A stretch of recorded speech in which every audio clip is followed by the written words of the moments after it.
What is up, everyone, and welcome back to Across the Board, sponsored by MoneyBall Metrics. You have your two normal hosts, myself, Alpha Dog Bets, here with JD from Line Movers, and with us today, frequent friend of the show, Hefe Picks. Hefe, we had a nice collab win on the Rockets yesterday. How are you today, my friend? Doing good. Yes. Rockets by the thinnest hair ever, thinnest win ever. Somehow got it done for us. Should have Thank never you, won Mr. that Official. game. Thank you, Mr. Official. Thank you, Mr. Official. But somehow, doesn't matter. A win's a win is a win. Absolutely, and from my memory, that seemed to be the only NBA game last night. So, good game in the NBA last night. JD, how are you today? Doing good, man. Doing really good. We have the sun out finally here, so it's just a nice day, man. I'm glad you we feel love good. to see that. We love to see that. Over to the comments. Happy Hefe Day. We feel the exact same. We love having Hefe on. We appreciate you making the time, brother. And Nick Castrucci. Castrucci. I said it right that time. We appreciate you being here as you always are, brother. Hottie Toddy is here. Alpha, get a cut. I got a hat on, so nope, just another hat. I can't wear the Knicks hat today because if you watched the Knicks game last night, there was no way in hell I was repping that team today. And Bill Norman is here from our YouTube. Bill, we appreciate you checking in today and hanging out with us.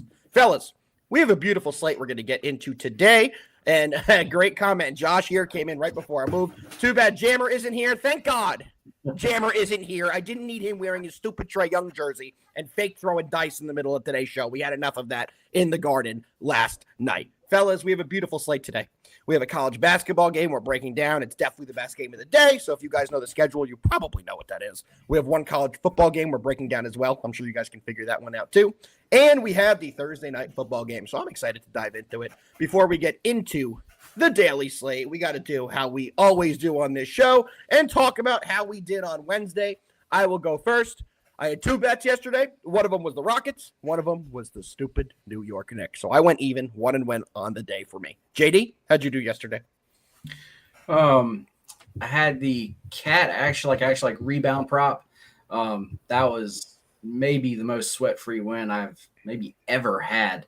Yeah. I think in the first half he had like 14.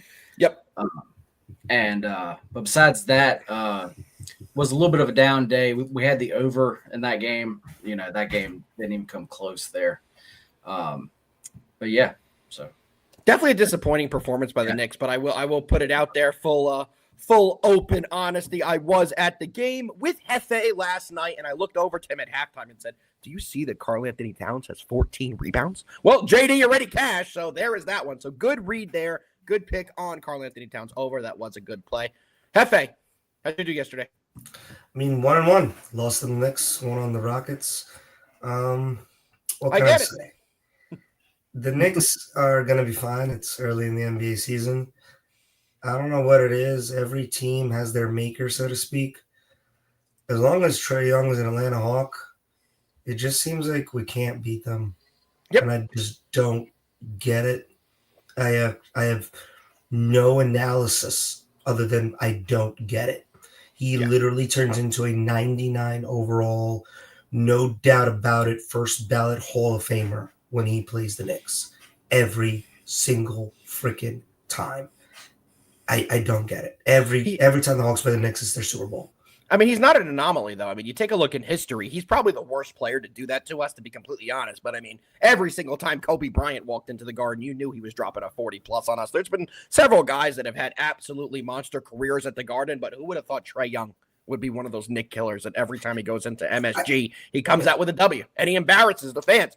As a Knicks fan, I wish we would shut the hell up and stop doing the F Trae Young chants, because maybe that fires him up every game. Because every time he's in New York, all you hear is F Trae Young, F Trae Young, F Trae Young. And every time we leave the Garden after he's been there, it's a loss. So maybe we should stop doing that. But it's a new day. We have a ton of games to get into. You boys ready to dive into it? yes, sir. Let's do it. We're going to start with college basketball today, and we were going to the Iowa Bowl. Iowa State taking on Iowa. Iowa State's coming in 7-1 on the year. On the other side, the Iowa Hawkeyes are 7-2 on the year. However, this is the first road game for the Cyclones, oddly enough. They played a couple neutral site games, but this is their first real road game, it says here. And Iowa is 6-0 this year at home. So they've been pretty unbeatable at home. We always like to look at the BPI and see what they're predicting. Iowa State currently has a 69% chance to win this game, while on the other side, Iowa has a 31% chance. Hefe, we're going to start with you. What do you like in the Iowa game? This is a tough game to look at. These two teams obviously know a lot about each other. Big rivals. Only ranked game on the slate today. Iowa State's number 3 for a reason. Talent-wise, they're better than Iowa. But Iowa is such a hard place to play at home. Like you mentioned, 6-0 at home, 7-2 overall. I think you're kind of getting Iowa State here on a discount because of 2 reasons. A, this is their first road game. B, Iowa's so good at home. Iowa State's the better team here. I'm going to roll with Iowa State. I actually see it at -5.5, so I'm going to take that. There we go. JD, what do you like in this one? I actually don't have a play on this game yet. I'm actually kind of leaning the same way, though. As far as the number, I'm actually pretty much like spot on here. This definitely seems like an overplay. The number is basically actually right where I actually have it, though. But this would be an over or either pass here. I mean, actually, like Iowa State, they're averaging 88 points per actual game this season. And then you have Iowa, and they're averaging 86. They're actually both going to run. They're actually both going to score here. I'm not sure why this game would actually slow down. But actually, as far as Iowa, I mean, actually, Iowa's going to run. I mean, that's just what they do. Yep. Which in turn is probably going to end up hurting them here. So that's why I lean to the actual Iowa State side.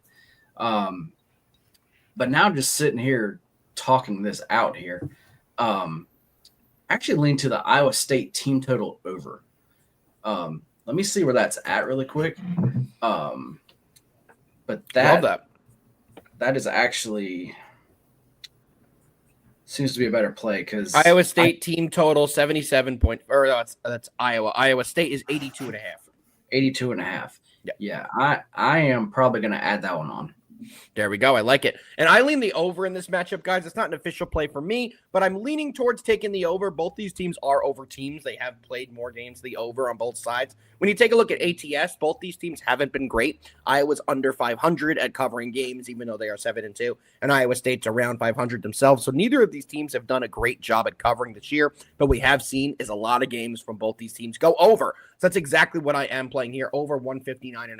I like it under that 160 total number, and I do think we get there. Both these teams, it should be an intense game. It should be close to the end, which will lead to free throws, which will lead to points, which lead to a lot of points. So give me the over. Definitely my favorite play on this game. It's not an official play yet. It may be when we get a little bit closer to the night slate, but as of now, it is just a lean, but I definitely do lean that over. And guys, if you have any questions on any games, you want to throw in any comments, let us know. We're here to answer every single question you guys have and make it the best show possible for everybody. Joe is here in chat saying, "What's up, fellas? We appreciate you tuning in." Joe.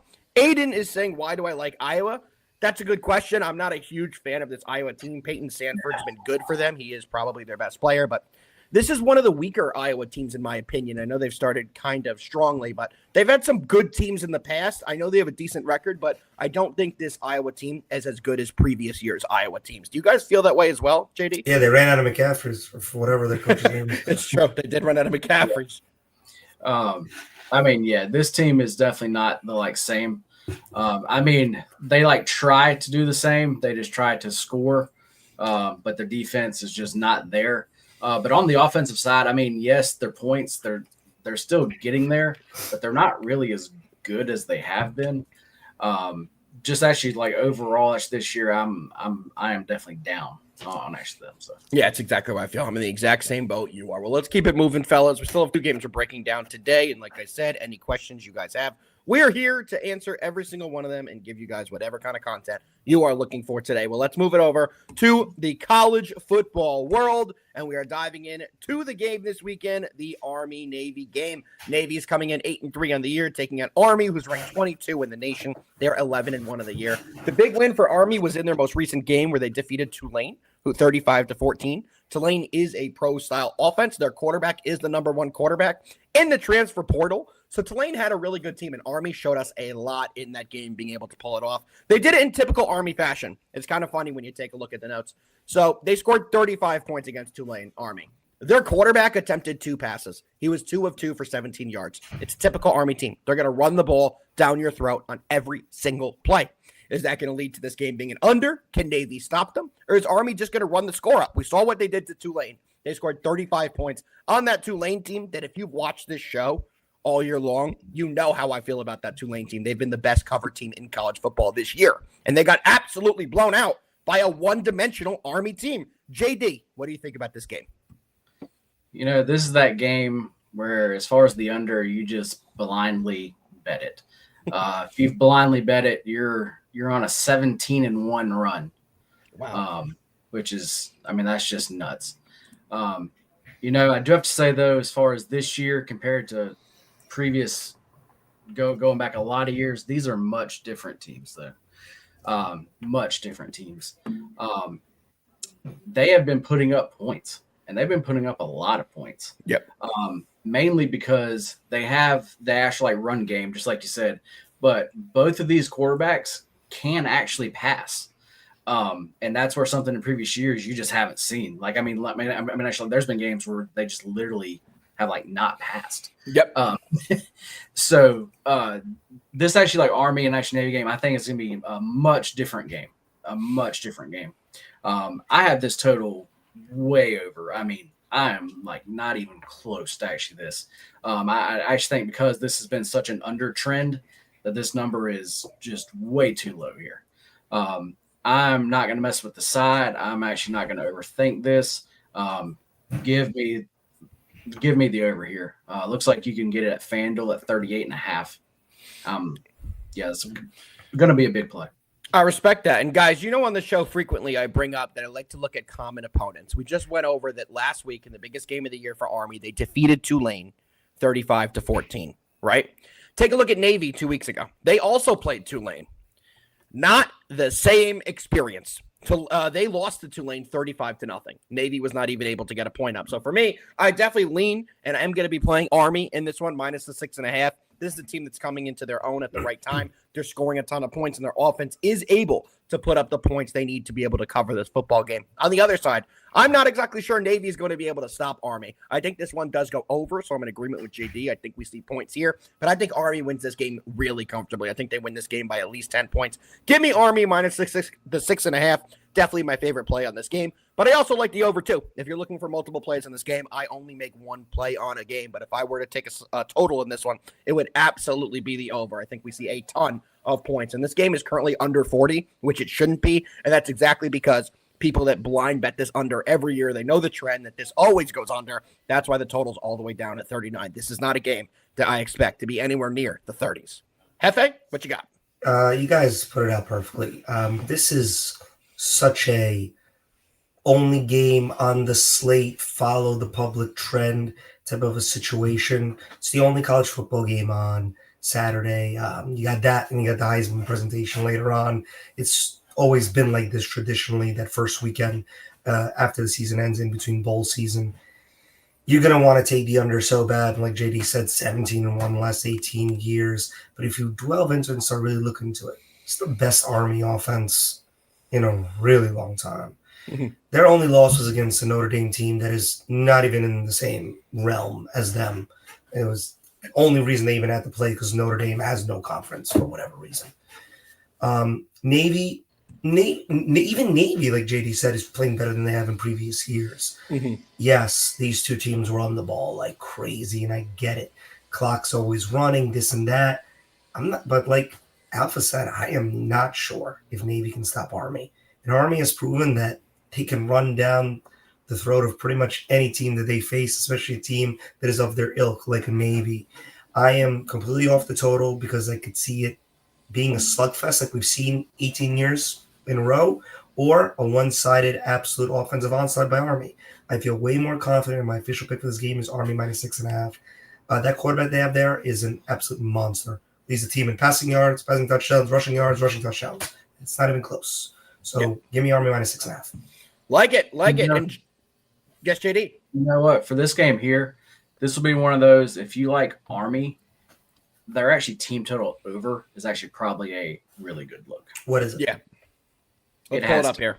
It's pull it up gonna here. be Gotta be mid-20s. Yeah, I was just about to say mid. Yeah, 20s. definitely. Give me 1 second. Let me pull it up here, fellas. I mean, while I pulled that up, I'll just say I could see a blowout by Army more than I could see like a 17-12 game or some BS like that. 23.5. It's under the key number of 24. I knew the second I saw 23.5, JD was going to jump in and go over. We all know you're the king of the team totals, bro. So if JD is saying it's an overplay, guess what, guys? It's an overplay. So that's a great play on that one. Josh, your comments are hilarious. I'm not going to be pulling them up on screen, but just know they are absolutely hilarious in there. Monzi is asking or saying this will be a huge teaser play. Do any of you guys like a teaser in this game? I just read Josh's comments. Yeah, that's hilarious. I believe it already happened as a grad student. Yeah. I think that is actually. I think you're actually right, though. That's not even a joke. I really do think that. Yeah. Actually. I do my research. Very impressive. And you know what, Bill? We got time. So let's put the boys on the spotlight. What do we think about Notre Dame, Indiana? Do we have a lane? I know it's early from Bill. Bill will also be doing a full show where we break down all the playoffs, all the bowls. I know it's early, but I have a play on this game. I'll let JD go. Hefe, you're itching at the bit. I'll give you my early lean. In no way is this official, so please don't take it as that. But my early lean, and I haven't even looked into this. It's 7.5 Notre Dame, right? Minus 7.5, I believe. Maybe went up or down. I thought it was 8.5. Let me pull it up. Let me double check. Regardless, 7.5. 7.5. Okay, great. Indiana is a great story and a great team. And this game is tough because remember, first round of playoffs, it's being played at the campus. So this is a real deal home game for Notre Dame, and you have to build that into the spread. This is not a neutral site game at freaking Mercedes-Benz Arena, right? This is a Notre Dame home game. Indiana's going there.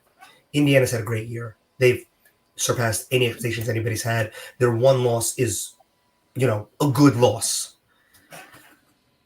And it's tough because Notre Dame has really played not that great of a schedule in terms of strength of schedule, and their loss is a horrendous loss. Sorry, I forgot. Southern Illinois, right? No, Northern Illinois. Northern. That's right. Remember, their coach was hysterically crying after the game. Yeah. As he should be. Shout out to the MAC. Absolutely. With that being said, I lean Notre Dame here. I think this is a style play. Notre Dame style versus Indiana. This is like that kind of air it out Indiana offense versus a Notre Dame team that just wants to win in the trenches. And I think that this playoff football, you win in the trenches. Yep. I understand why you would think that. I'm on the exact opposite side. I believe in Kirk Cignetti. I do believe in this Indiana team. Hefe, I hate to do this to you. I know you said that wasn't an official play for you. It's absolutely an official play for me. I'm going to be all over Indiana on this plus the 7.5. I like their quarterback in Rourke. I like the rushing attack they have as well. I'm not sure they win the game, but I don't think they're going to lose this Notre Dame team by more than a touchdown. Notre Dame, like Hefe said perfectly, did not exactly have the hardest schedule. They never exactly have the hardest schedule. So this is going to be a big test for them. And Coach Cignetti, to me, is one of the best coaches. I know he's had a couple bad games here. He's getting it together. I really do believe in him. And I think Indiana will be very well prepared for this game. I think they will be able to get it done. They may even win outright. JD, what do you got? This is a game that I haven't really dug in that deep. But just as far as model numbers here, I have Notre Dame at minus 5.2. With a total of 53.8. So as far as the Indiana side, showing value there, I have to say, like I said, without digging into it too much yet, as far as that number, I don't really agree with it. I'm probably going to be on the Notre Dame side here. I'm like definitely going to have to dig in more. As far as the Indiana side, I don't see myself getting there. As far as with Notre Dame here, I may not lay that, but that may actually be a teaser piece. More to come. I was just about to say that. Let's not forget. I don't know if this is one of the games, but there is next Saturday, the 21st, 3 playoff games in one day. And what's up, Jay? And 2 NFL games also. This is these playoff games, because of the spreads, because they are home games, they're gonna be more parlay pieces to me instead of singular one line bets where you're gonna just take these large spreads, right? Yeah. So I would definitely keep that in mind. But guys, before we move on, I know we only got one more game left. Mhm. Somebody brought up college football, so I think it would be kind of crazy if we didn't talk about the elephant in the room. How do we feel about Bill Belichick to UNC? I'm wearing the Lawrence Taylor shirt today, baby, to celebrate. You know, I couldn't wear the Knicks hat and the Knicks shirt today after last night's debacle. But I mean, how does anyone really feel about the Bill Belichick signing? Do I think it's a good signing? No. Am I happy Bill Belichick's back in football? Yes. Do I think he's going to be there for multiple years? No. Do I think this is a stepping stone to get him back in the NFL? Yes. So I don't know how much this really is. I think that he's trying to get back in his good graces. I do want to give credit to what I heard on a show yesterday. I forget which show I was watching on ESPN, but somebody made the point of the Pat McAfee show and the Manning cast have done a great job this year at painting Bill Belichick as a personable person.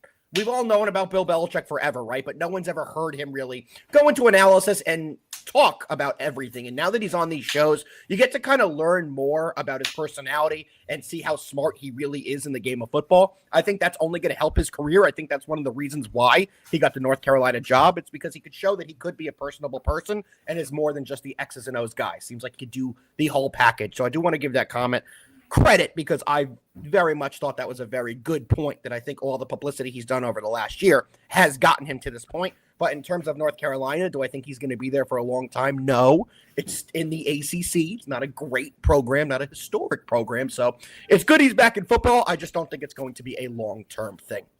Hefe, what do you think? I got some crazy takes on this. I actually kind of think it's a great fit. Here's why. I don't think he would. I don't think any NFL team is looking to give him the power that he A, would have asked for, or B, would have been assumed to want.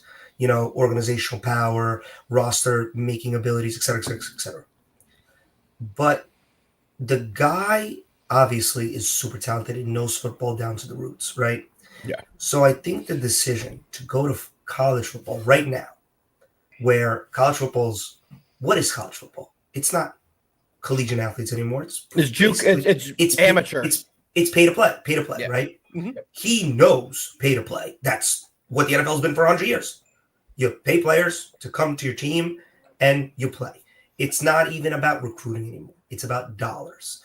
UNC is a humongous school with millions, I would even say billions of dollars in resources, especially thanks to one man who wore number 23 for the Chicago Bulls for a really long time. Yeah.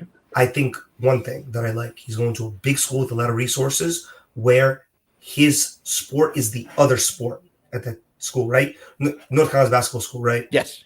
North Carolina's the other side. Look at another, I love looking at this, like Alabama, right? Alabama's football school. Look how good Alabama basketball is doing right now since NIL really got introduced. Why? Because they're feeding off the resources that Alabama has, those dollars, right? And they're feeding into the basketball program. Look at all their transfers they're getting. Weren't they in the Final Four last year? Am I tripping? Yes. Yeah. I like it. There's no pressure for Bill Belichick to do anything but go teach football at its roots. I think he's going to do all right. But even if he doesn't, it doesn't matter. He's not going to prove to anybody. I think it's a really good move. There is a reason why Nick Saban or all these legendary coaches left college football, right? Because actually Nick Saban's a great example for what I'm about to say. Nick Saban failed at the Dolphins. He was bad NFL Absolutely. Because he couldn't coach in that pay-to-play mentality. He goes back to college football where it's all about recruiting. He's the best coach ever. College football moves to pay-to-play. He retires. He can't do it. But I actually think you're going to see a lot of pro coaches go to college football now because the system is kind of set up how it is in the pros. It's what they're used to, pay to play. He could win 7 games next year. He could win 4 games next year. I don't think anybody gives a crap. Do you think it's a big deal they added Michael Lombardi to essentially be the GM? I think it's a huge deal that was his first hire as a general manager, because now what's going to happen? Bill worries about what's on the field, and Mike's already calling Tulane quarterback, every single person in the damn transfer portal. I mean, I don't think this is a bad idea. I think this is totally fine. I think he's actually going to do good. I'm with you 100%. I think he's going to do good. I just don't think it's going to be a long-term thing. I think he's going to use this as a stepping stone. The one thing I will say is I definitely think this is more about the NFL saying no than college football saying yes. Absolutely would agree. I would agree. But I'm wondering how many universities that didn't even reach out to him because they were like, no, Belichick doesn't want to coach college football, are now looking at themselves like, what the F? Yeah, I would definitely agree. I think there's a couple teams that think they definitely missed out. How Alabama did not reach out to him last summer. I can't imagine that. No, Freddie Nick Steven is his twin.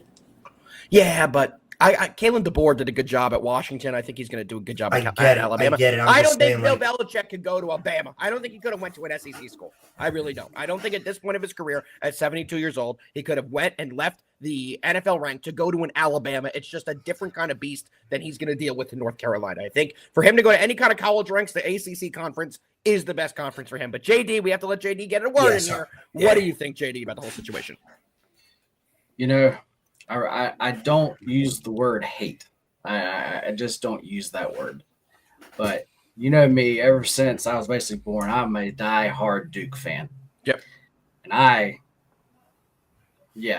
basically almost everything about this. Because, they're going to, like with him there, just actually like y'all said, everybody's going to be trying to go there now. Actually everybody's is going to want to play under him because they know that he's going to get them ready to take that next leap there. Yep. And actually, that's what he's there for. And that's how they're going to use that. But all that means actually, they're going to be a good team. They just are. Yeah. They're just going to bring in dudes and they got money. They got money. Yeah. They 100% got money. And great point, JD.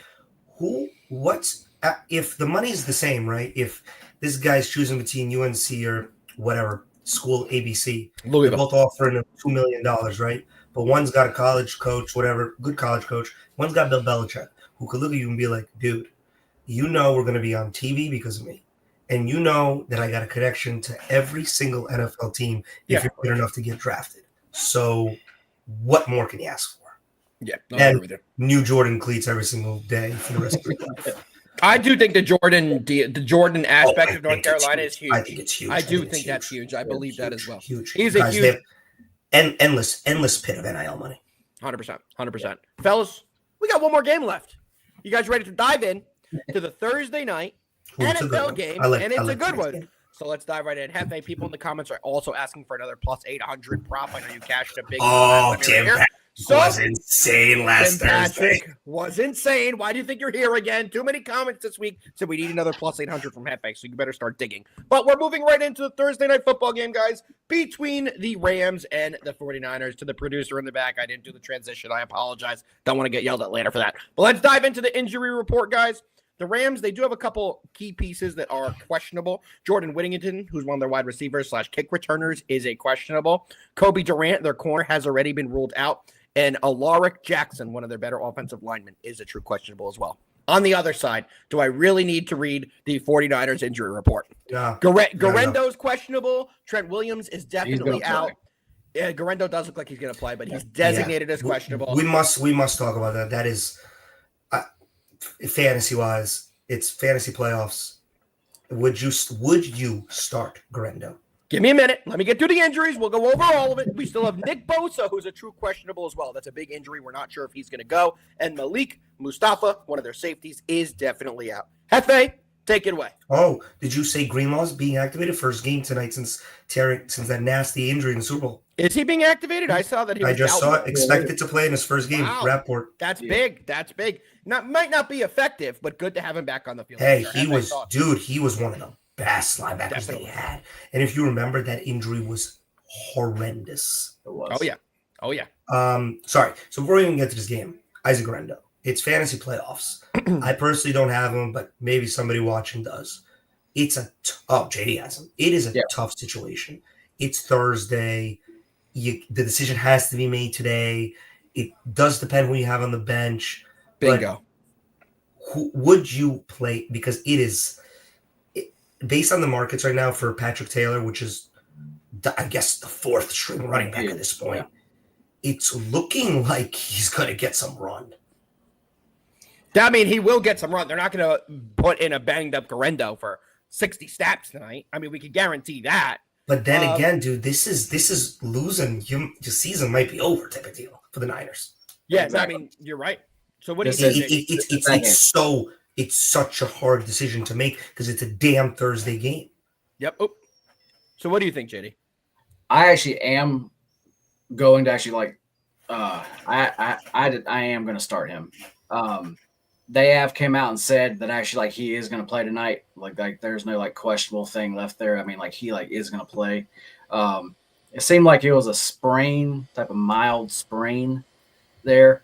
But everything that they've been saying, like I said, he's good to go. I know last week I actually picked him up. It was 2 weeks ago now, and last week, he actually made my week. I think he scored me bonkers. Yeah, he scored me 28 points or something actually that. But yes, I think he does play and actually does well. Hefe, I wish you didn't tell me this. Well, I wish you did. I like to be informed. I know JD just said all that about Garendo. I don't think he's going to play a lot. Looking at the FanDuel odds is crazy. That's right. No, you're right. I mean, that's why I brought this up. That's why I brought this up. Patrick Taylor has the exact same odds and same stats as Garendo right now on FanDuel. That's why I brought it up, man. The numbers because they don't know. Can I tell you something?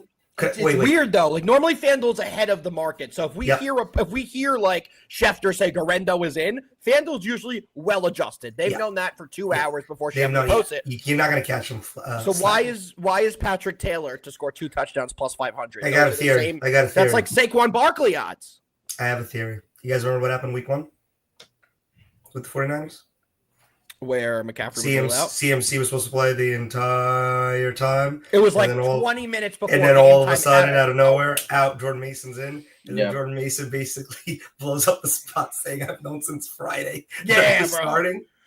I'm just saying, I don't know if it's leading this way or that way, but I think everybody's just I think Garendo is going to play, but I don't think he's going to get a lot of carries. I mean, if they're saying he's active, he's active. But with the way they're pricing everything on FanDuel, it definitely seems like they're kind of expecting Taylor to have a big performance in this game, to have a big workload. So that's where that's kind of why I brought this topic up, because I know fantasy is lower than this, but if it's playoff time, man, and that could either screw you or win you your game. It's a great point. It is tough. Yeah. And because it's Thursday, the injury reports for Sunday are not exactly clear yet. It's just really one of the worst situations you could be in. I wouldn't play him. 100% I wouldn't play him. I wouldn't. You would. My other option would have to be just, I don't know, Delvin Singletary. Brees Hall's back up, who may play. Brees may be out. Great one. Braylon Edwards, whatever. Yeah, 100% agree with you. If you have a healthy starting running back backup that maybe just be on a lower level, I will play him. Agreed 100%. I like the way that you're looking at that, and I think the FanDuel odds are very indicative of what we were kind of going over. But let's go over the game before we get into some props. A lot of people are asking. I'll give my play on this game first. I'm all over the Rams plus the 3 points here. I know we saw a big performance out of the San Francisco 49ers last week against the lowly Chicago Bears, but let's be honest here.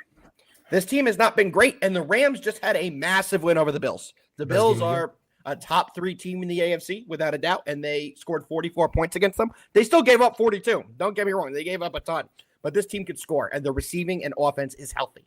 As long as Cooper Kupp, Puka Nacua, and Kyron Williams are good to go with Matthew Stafford back there, this team has a good chance to put up points. They may not win, but I don't think that they lose by more than a field goal. At worst, I think we push here. So give me the Rams at the +3. I definitely think that is going to cash, and it is my favorite play on the board today. JD, what do you like about it, this game? Just like you said, San Fran, they're actually coming off an actual blowout win. That was a perfect get right game there. But that was the Bears. And we've talked about the Bears a lot on this show. So how much weight can we really put in? Exactly. Nothing. They ruined my new coach winning trend. But then on the other side, though, you have the Rams, and they are coming off a huge win. for actually them. But like the Bills were in that was a big letdown spot there. I mean, like that was a Ram spot. Bills were in a complete letdown spot. The Bills actually sat guys. I mean, like the Bills didn't even have all their guys even like playing. Like they were like, and they still were a really bad, in my opinion, play call coaching decision away from having a real chance to win that game. Yep. Because Josh Allen should not have tried that QB sneak when they have 3 timeouts with like a minute 6 to go. Because stupidest thing ever. Stupidest thing ever. It's actually like they wanted to lose. Because Sean McDermott's not dumb. That was one of the dumbest play calls ever. Just throw the freaking ball. Agreed.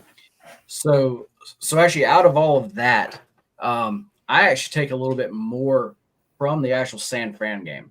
That was their get right spot, and now they're playing in a game here that they absolutely have to have. Have to. There's just no way around it. No. Yeah, just have to have it. Yep. Then so I'm kind of surprised by this, but as far as the model numbers, I have San Fran at actually minus 4.6 here. Interesting. I'm showing value on the spread. I'm showing value on the money line. I'm showing value everywhere on that side there. Interesting. And then you have to take in the fact that the Rams, because of what you saw last week, they are a very public dog. I mean, very public dog. And if you notice, the line has not moved their actual way. It keeps going the Niners' way. So that tells you a whole lot there. For me, as far as my numbers here, I'm actually going to trust them. And then just the way the money splits are going, I normally don't get into that. That's not my thing. But with this game here, it's just hard to not look at that, though. So I'm going to go with San Fran here. I'm going to go with them on the money line. You can currently get that at minus 142. It's interesting because I have the numbers pulled up on Action right now. And guys, if you don't have Action, it's a great way to kind of find out the full betting splits. They are pretty accurate in my opinion. Right now on the money line, the Rams are getting 34% of the tickets, but there's 75% of the money. So there's 41% sharp action coming in on the Rams here. I'm trying to get let me pull up the spread here so we have those numbers too. Give me 1 second here.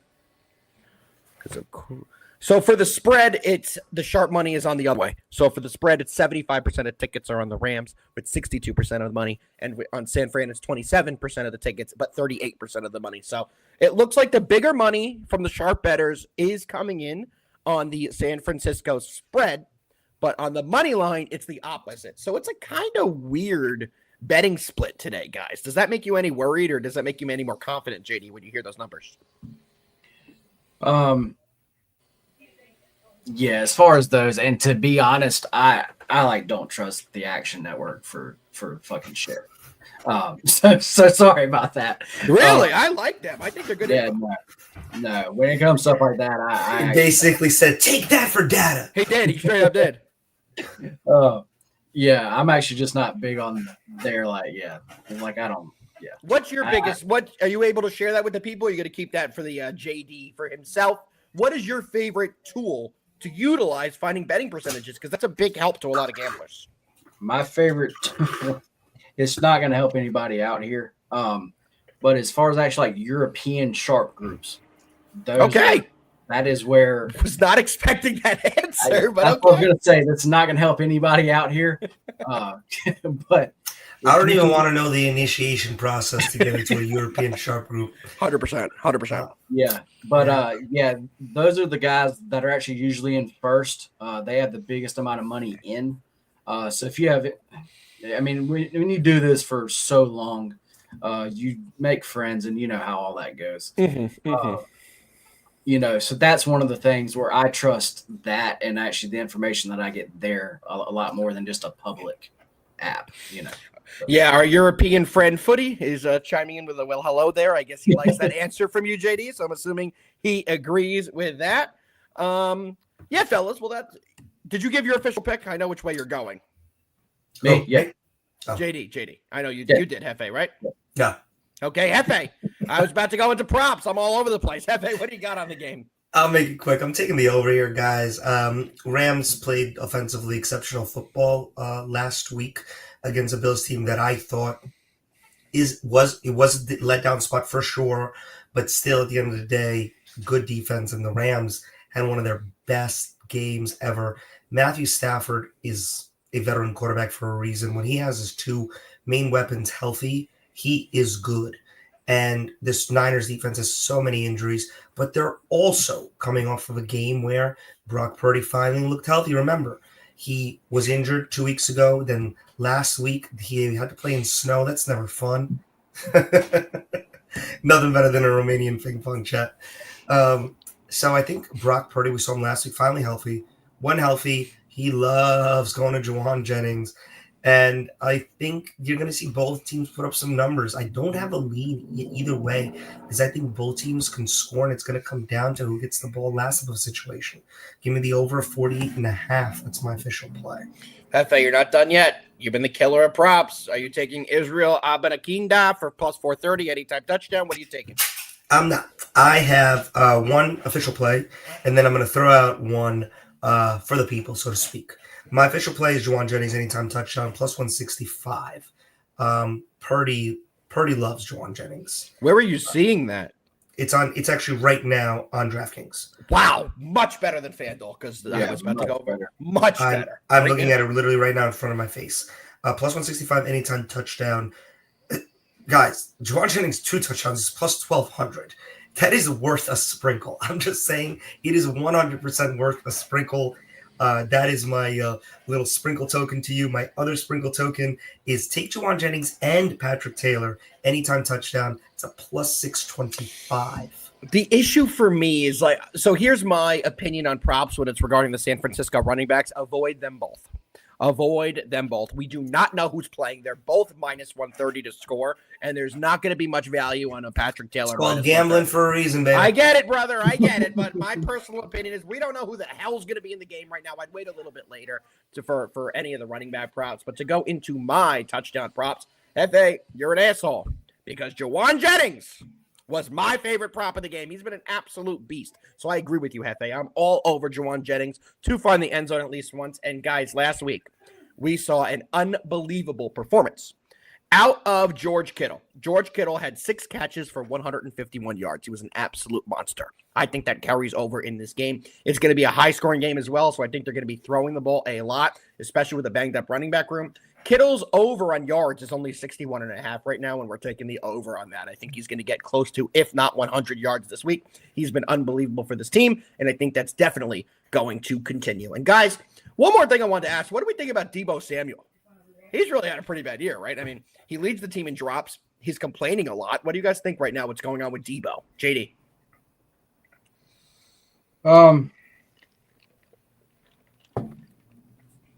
49ers, just as a whole, have just kind of been off. True. It's going to be a tough off season for them. And I kind of think that's kind of part of it. And I actually mean, what he wasn't hurt, but wasn't he sick or something for a few weeks there? He had that pneumonia. Pneumonia, okay, yeah. So I mean, that could do it for sure. He just hasn't been all the way there. So I mean, I just think it's a combination of just a lot of things there. So I don't necessarily think anything is really necessarily wrong now. As far as night, it may be a good time to actually jump on him. Because all of his numbers have actually kind of come down now. So it actually might be a good night for it. I think so as well. I think people have been down on him. I still think he's a great football player, and I agree with that. Any more props from the fellas before we get the hell out of here? Yeah, I gave out Brandon Cooks on actually Monday. That was a plus 350. Trying to find something a little bit bigger. I don't think there is one in this. I was doing the same thing, JD, and it's tough to get a value touchdown score in this game. It just is. It is, but I think I found one. Okay. I'm gonna mess his name up. I can never say his name right. But give me Kyle Juszczyk. Okay, Juszczyk. You're almost there. Give me him at plus 750. Okay, let's get a little Juszczyk screen. We know he gets the ball quite frequently. He can get in the end zone.